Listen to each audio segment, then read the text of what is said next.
जो आपने आंसर बताया बिल्कुल सही है।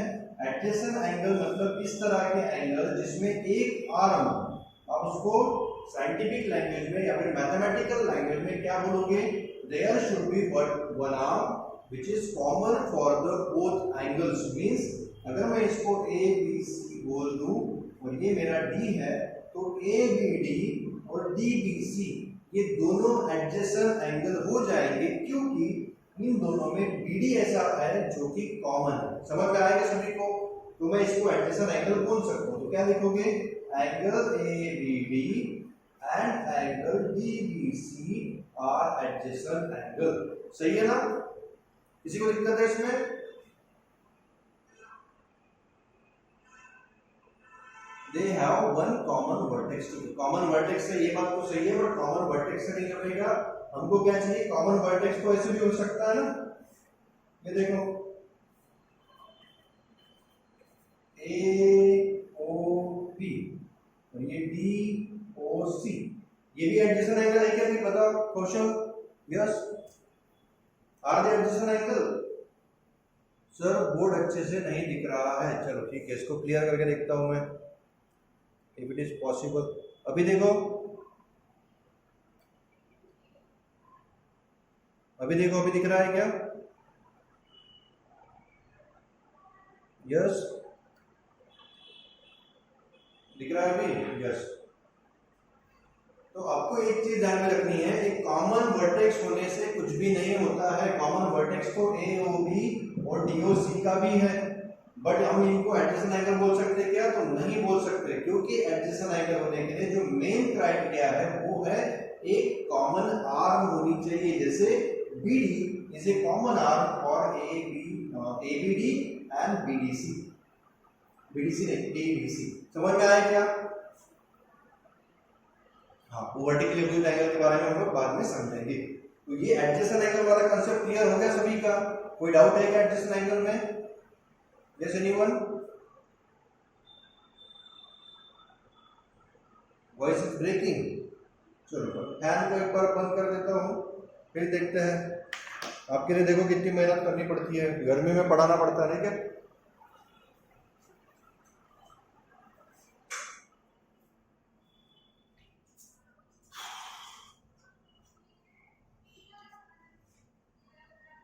अभी देखो, अभी आवाज आ रही है क्या? रे अभी साउंड सुनाई दे रहा है क्या सही से? Yes, very good. फिर से शॉर्ट में बता देता हूं, कोई भी दो एंगल्स को हम लोग एडजेसेंट एंगल तभी बोल सकते हैं जब उन दोनों के बीच में एक कॉमन आर्म हो। जैसे आप यहां पे देख रहे हो A B D and D B C, इनमें बी डी एक आपकी कॉमन आर्म है, दिखाई दे रही है सभी को? इसीलिए हम लोग इसको एडजेसेंट एंगल बोल सकते हैं एक दूसरे के लिए। जैसे क्वेश्चन ने यहाँ पे बोला था कि सर कॉमन वर्टेक्स रहे तो भी हम उसका एडजेसेंट एंगल बोल सकते हैं, तो वो बिल्कुल भी सही नहीं है, क्योंकि अगर वहां पे कॉमन वर्टेक्स है तो इस तरह के भी एंगल आप बना सकते हो, बट ये दोनों एक दूसरे के लिए एडजेसेंट एंगल नहीं है। ये एक दूसरे के लिए वर्टिकली अपोजिट एंगल भी हो सकते हैं, जैसे हम पढ़ेंगे। एंड दैट मींस ये वाली चीज आप नहीं बोल सकते कि वर्टेक्स कॉमन होने से एडजेसेंट एंगल होता है, ये रॉन्ग है। आपको ध्यान में रखना है there should be one common arm, वहां पे एक कॉमन आर्म होना चाहिए दोनों रेक्टेंगल्स के लिए। अभी समझ में आ गया सभी को?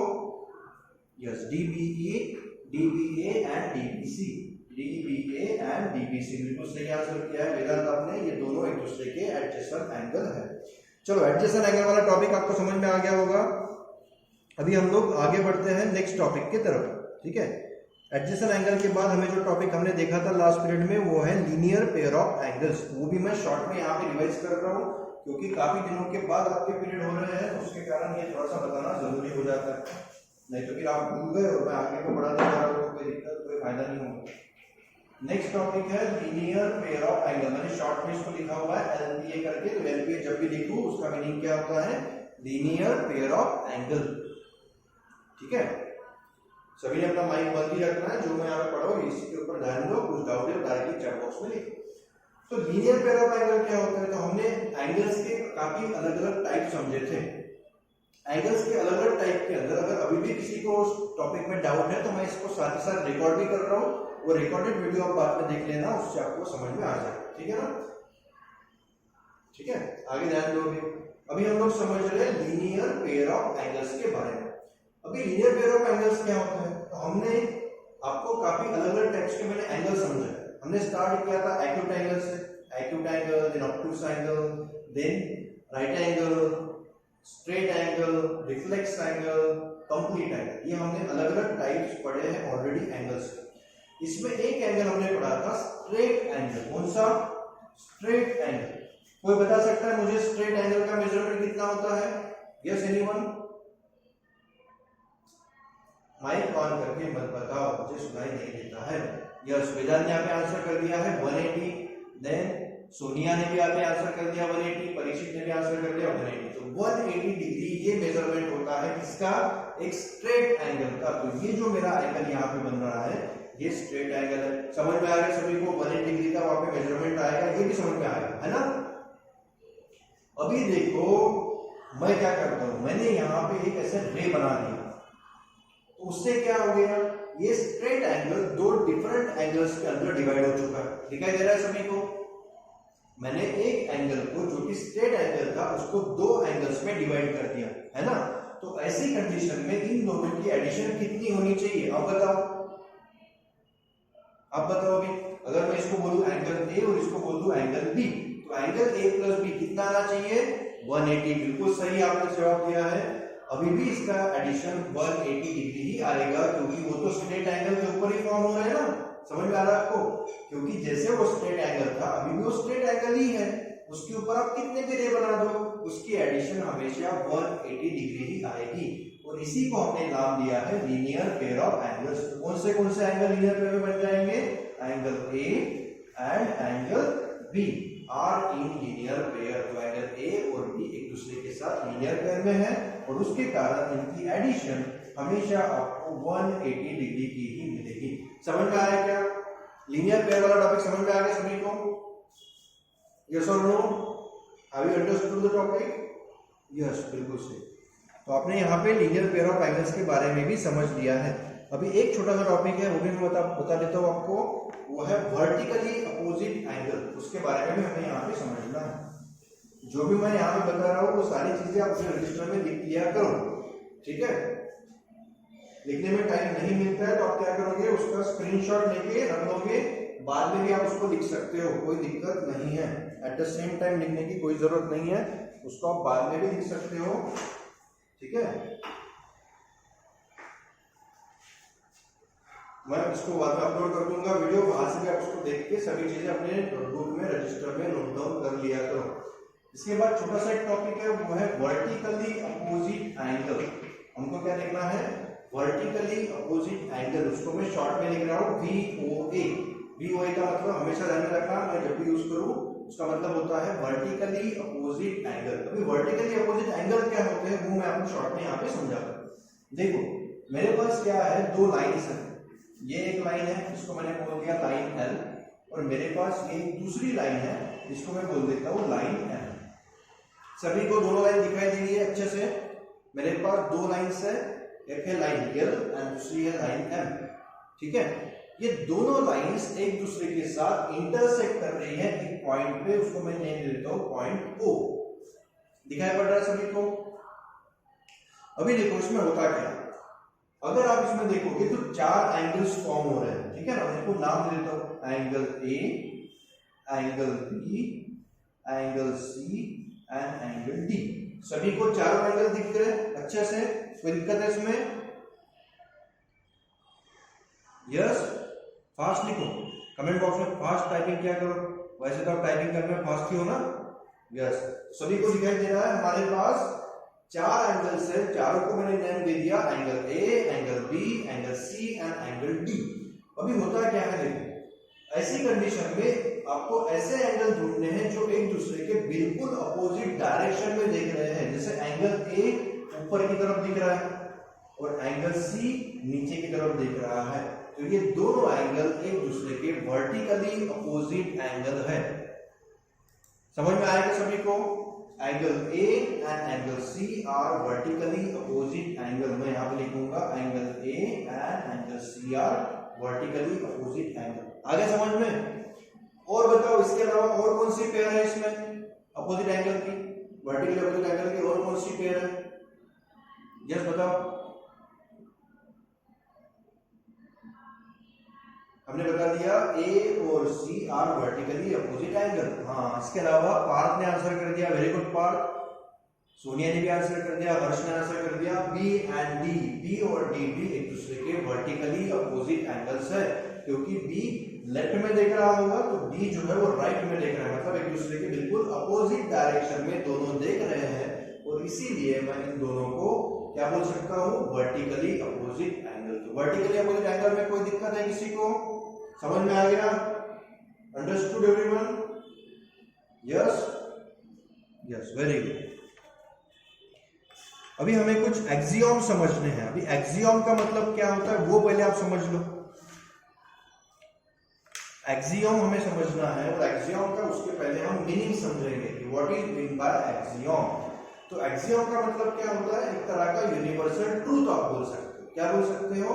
यूनिवर्सल ट्रूथ, मतलब जो चीज आपको पहले से मालूम है वही हम लोग इसमें लिखेंगे, उसको कोई भी प्रूव करने की जरूरत नहीं है, मतलब उसका रीजन बताने की जरूरत नहीं है। आया समझ में? तो इसी तरह का हमारे पास एक एक्सियम है जो दिया होगा आपके बुक में, एनसीईआरटी बुक में पेज नंबर 93 के ऊपर। एक्सियम देख रहे हैं हम लोग 6.1। तो देखो मैं आपको बताता हूँ और उसका मीनिंग भी समझाता हूँ। If a ray stands on a line, then the sum of two adjacent angles to form is 180 degree। तो देखो इसका बोलना क्या है, हम लोग देख रहे हैं एक्सियम 6.1। एक्सियम 6.1 के अंदर उन्होंने लिखा हुआ है इफ अ रे स्टैंड ऑन ए लाइन। मेरे पास एक लाइन है, दिख रही है सभी को लाइन? लाइन को मैं नेम देता हूं ए बी करके, और इस ए बी लाइन के ऊपर कोई एक रे है, और ray stands on a line, एक लाइन के ऊपर एक रे है। Then the sum of two adjacent angles to form is 180 degree. तो जो हमने अभी प्रॉपर्टी समझी थी ना लीनियर पेयर ऑफ एंगल्स वाली, वही प्रॉपर्टी वो हमें यहाँ पे बता रहा है। तो ऐसी कंडीशन में angle A plus angle B की आंसर जो होगी वो होगी 180 डिग्री। तो ये आपको ऑलरेडी पता है ना? इसका रीजन मैं आपको ऑलरेडी बता चुका हूँ, क्योंकि ए बी एक स्ट्रेट एंगल है, और स्ट्रेट एंगल के ऊपर हमेशा एंगल्स की एडिशन 180 ही आएगी। तो ये यूनिवर्सल ट्रूथ है या नहीं है? है ना यूनिवर्सल ट्रूथ? कोई रीजन देने की जरूरत है क्या उसमें? नहीं। Yes, very good very good. तो हमने यहाँ पे सबसे पहला एक एक्सियम समझ लिया लीनियर पेयर वाला।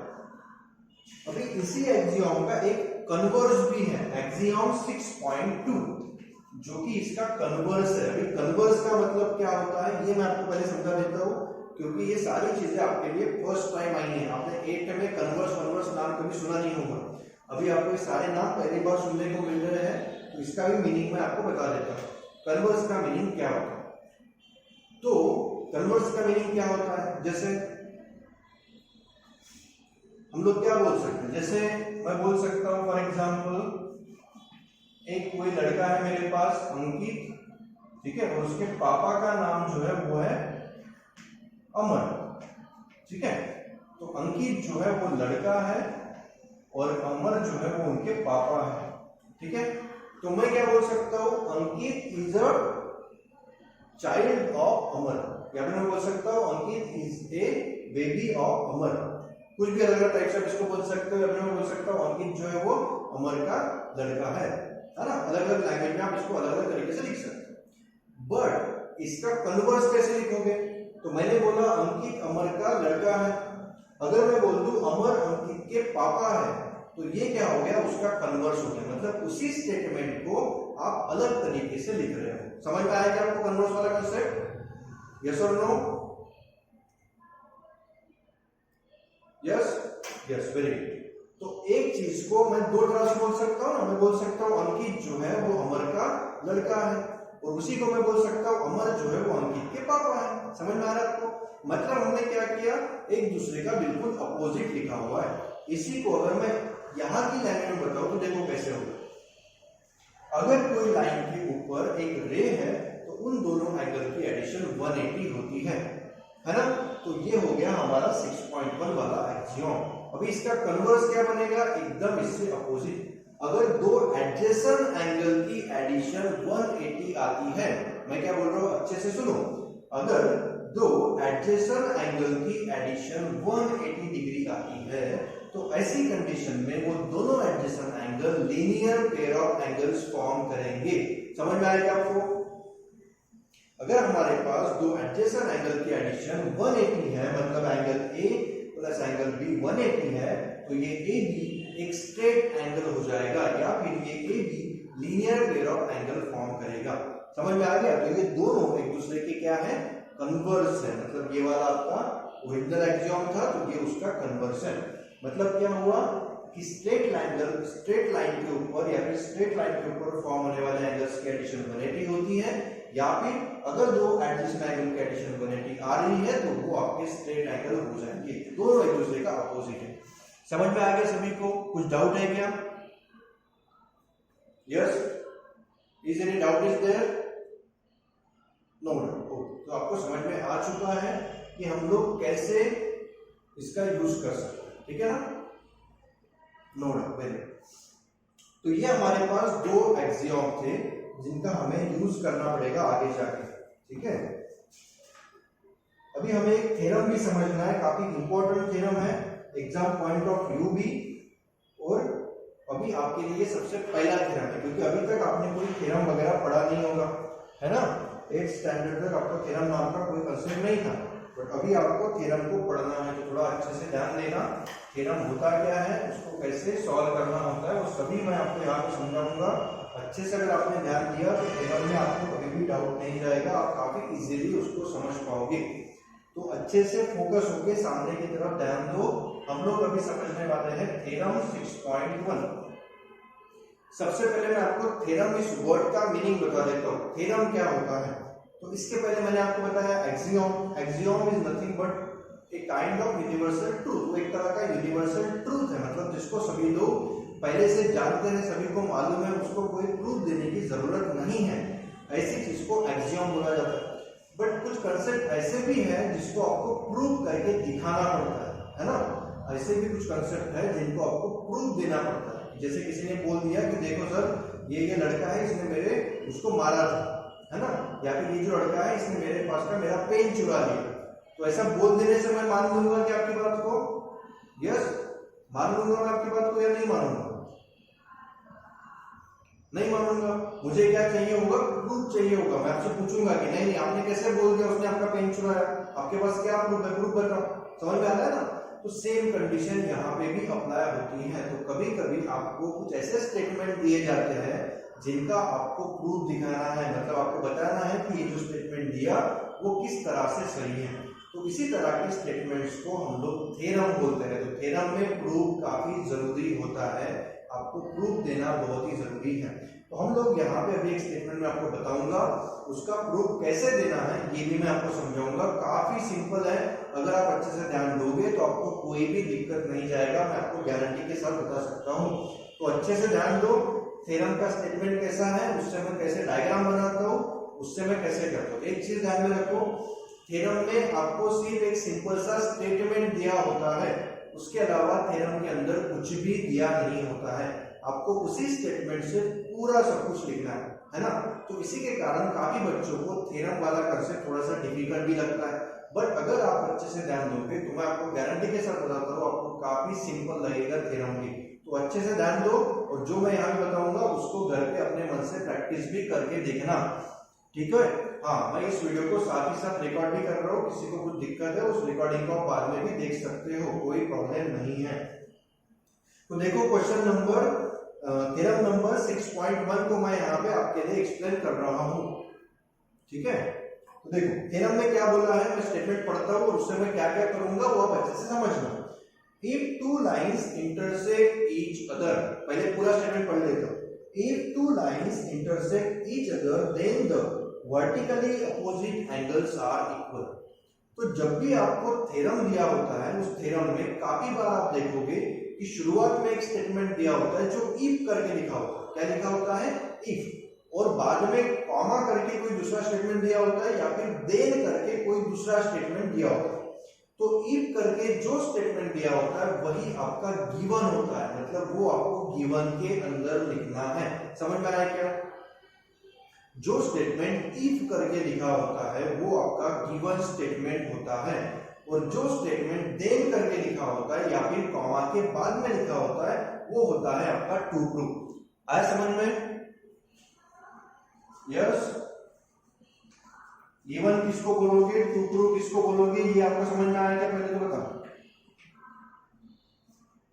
यस, चैट बॉक्स में लिखो गिवन कैसे लिखना है।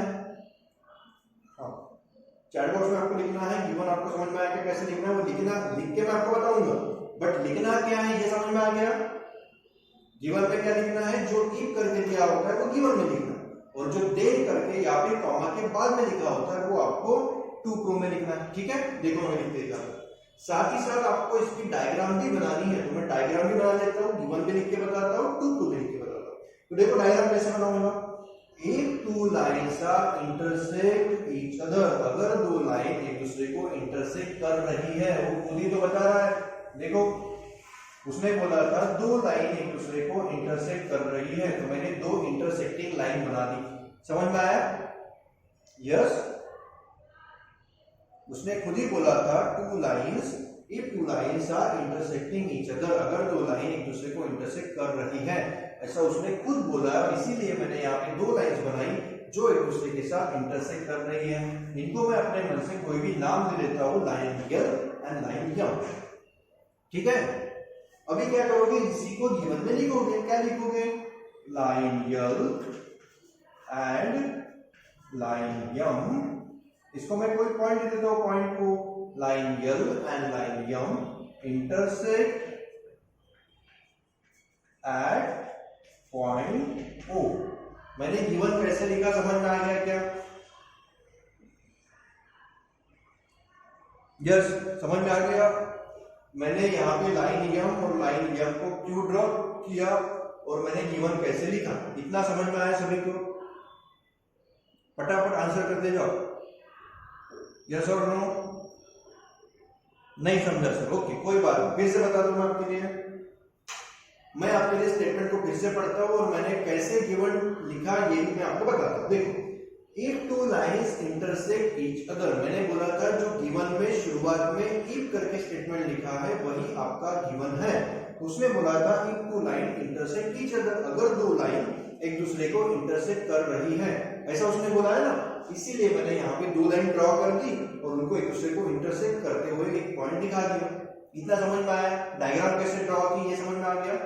Yes, very good. उसके बाद उसने बोला है गिवन लिखो, तो गिवन कैसे लिखोगे? जो मैंने यहाँ पे किया वही मैंने लिख दिया, line L and line M intersect at point O. L और एम एक दूसरे को पॉइंट ओ पे इंटरसेक्ट कर रही है, ये मैंने इसी इफ वाले स्टेटमेंट से लिखा हुआ है। अभी समझ में आया क्या? Yes, yes, very good. इसके बाद आपको लिखना है टू प्रूव, मतलब आपको जो प्रूव करना है वो लिखना है। अभी टू प्रूव वाले को कैसे लिखोगे ये भी थोड़ा अच्छे से समझ लो, क्योंकि यही आपको पूरे लेसन के अंदर या फिर ज्योमेट्री के अंदर करना पड़ेगा। जितने भी थ्योरम्स है सभी में आपको यही करना होता है। तो टू प्रूव में क्या लिखोगे? जो कॉमा के बाद में लिखा हुआ है या फिर जो स्टेटमेंट देन के बाद लिखा है वही आपका टू प्रूव है। देखो बता दो, देखो क्या बोल रहा है, then the vertically opposite angles are equal. तो इसका कहना है कि वर्टिकली अपोजिट एंगल्स वैसी कंडीशन में इक्वल होंगे, ये आपको प्रूव करके दिखाना है। तो वर्टिकली अपोजिट एंगल कौन से हैं, इनको मैं नेम दे देता हूँ। ये मेरा O पॉइंट है, ये मेरा है एंगल A, ये आप डायग्राम में शो कर देना। ये मेरा है एंगल B, ये मेरा है एंगल C और ये मेरा है एंगल D। आप इनको अपने मन से नेमिंग कर सकते हो, ठीक है ना। तो अभी मैं इसको टू प्रूव में कैसे लिखूंगा? Angle A equal to angle C, angle B equal to angle D। ये आपको प्रूव करके दिखाना है, क्योंकि उसने बोला था vertically opposite angles are equal, ये आपको प्रूव करना है और इसीलिए मैंने इसको ऐसे लिखा। समझ में आया क्या? यस,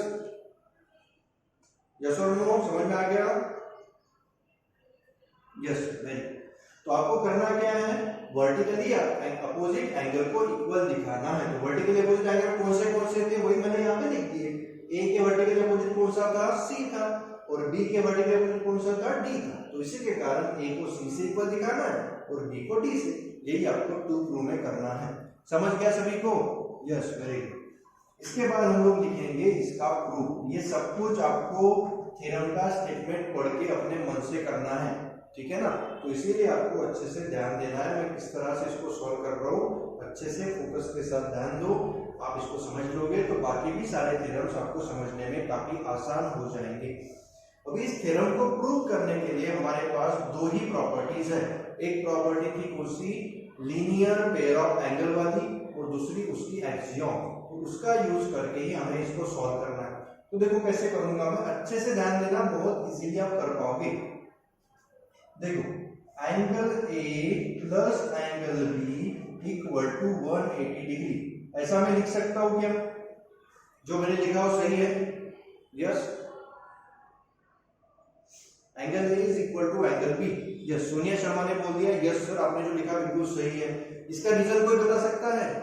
ए प्लस बी 180 क्यों होगा? Yes, yes, anyone who can tell me the reason of that? Because it is a straight line. Yes Sonia, बिल्कुल आपको अच्छे समझ में आ चुका है, आपने बिल्कुल सही आंसर किया है। ए और बी जो है वो एक लाइन पे है। कौन से लाइन पे? Line M. और मैंने अभी अभी आपको बताया था कि अगर एक लाइन के ऊपर कितने भी एंगल बना लो, सबकी एडिशन हमेशा 180 डिग्री ही होंगी। और इसका रीजन आपको लिखना है। रीजन क्या लिखते हैं हम लोग?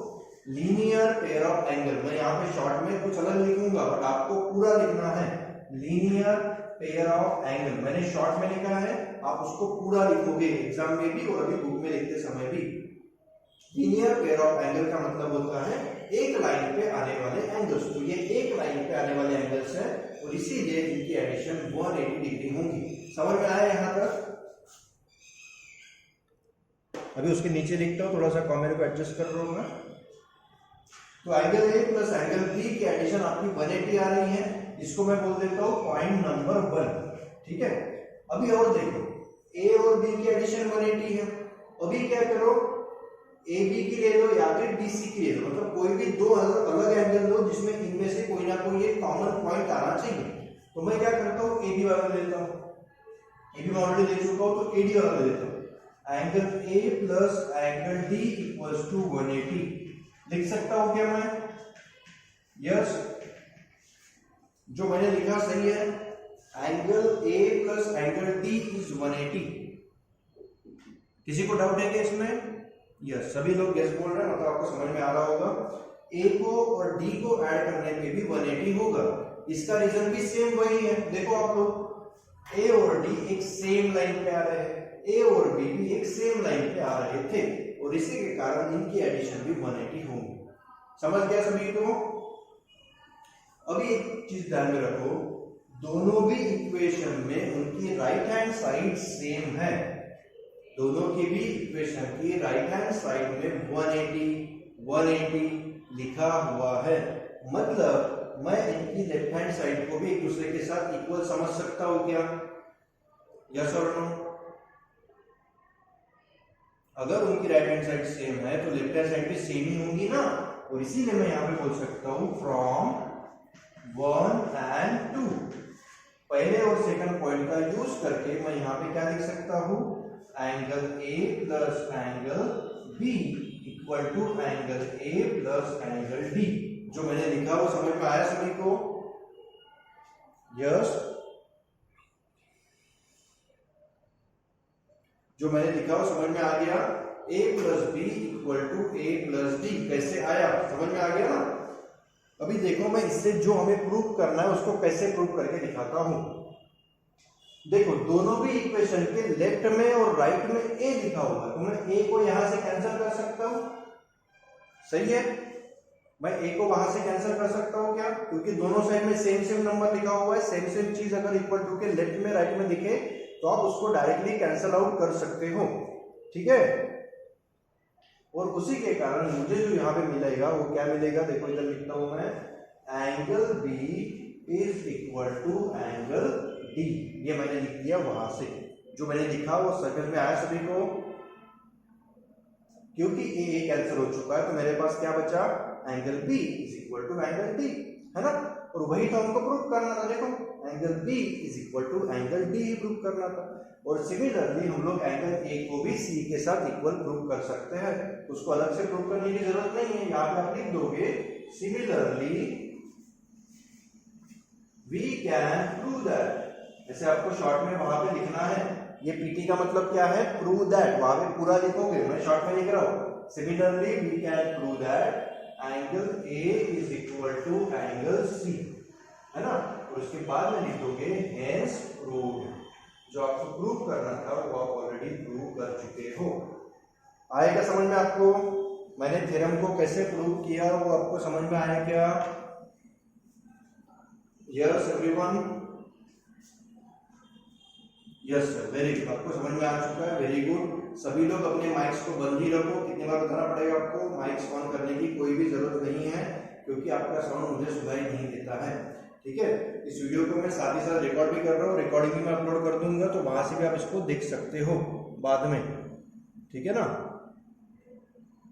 तो जितना टॉपिक मैंने आज आपको समझाया उसमें कोई दिक्कत नहीं क्या, समझ में आ गया आपको पूरा थ्योरम? यस, आखिरी का रिपीट करना है, ठीक है, आखिरी का आपके लिए रिपीट कर दे दो। तो हमने थ्योरम में क्या किया, a प्लस बी की एडिशन 180 आ रही है, a प्लस डी की एडिशन भी 180 आ रही है, दोनों की राइट हैंड साइड सेम है। तो हमने क्या किया, अगर राइट हैंड साइड सेम है तो लेफ्ट हैंड साइड भी सेम होंगी, हमने दोनों को इक्वेट कर दिया एक दूसरे के साथ। तो जिससे a और a जो दोनों साइड में था वो कैंसिल हो गया और हमारे पास बचा b is equal to D, और वही मैंने यहाँ पे सामने लिखा हुआ है b is equal to D. अगर b is equal to D है, जो हमको प्रूव करना था वो हमने मिल चुका है, तो उसी तरह से हम a इज इक्वल टू सी भी प्रूव कर सकते हैं, पर उसको करने के लिए इतनी पूरी मेथड डबल से करने की जरूरत नहीं है, शॉर्ट में वहां पे लिख दो angle a is equal to C, we can prove. आगे आपको समझ में? यस, यस, आपको सभी को समझ में आ चुका है। अभी आप क्या करोगे, जितने भी थ्योरम्स हमने यहाँ पे समझे, अभी ये वाला थ्योरम समझा और उसके अलावा लीनियर पेयर ऑफ एंगल्स की प्रॉपर्टी समझी, इन सभी का यूज करके आप एक्सरसाइज में जो क्वेश्चंस दिए हैं उनको सॉल्व करके